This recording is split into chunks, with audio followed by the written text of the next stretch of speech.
Here is how to create and share a collaborative Spotify playlist. So first, go ahead and launch your Spotify application on your mobile device and log into your specific account.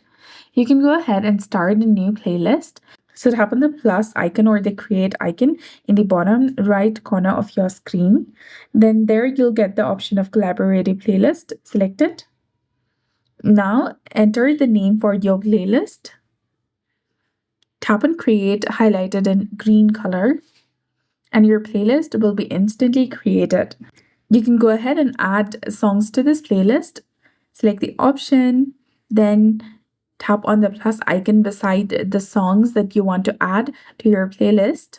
And once done, come back and tap on the share icon.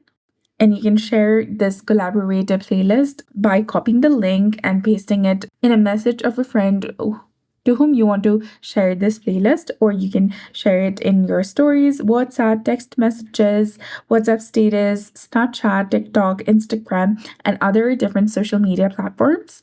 And if you want to invite as a collaborators, which they will be able to add songs, go ahead and toggle this option and you'll be done.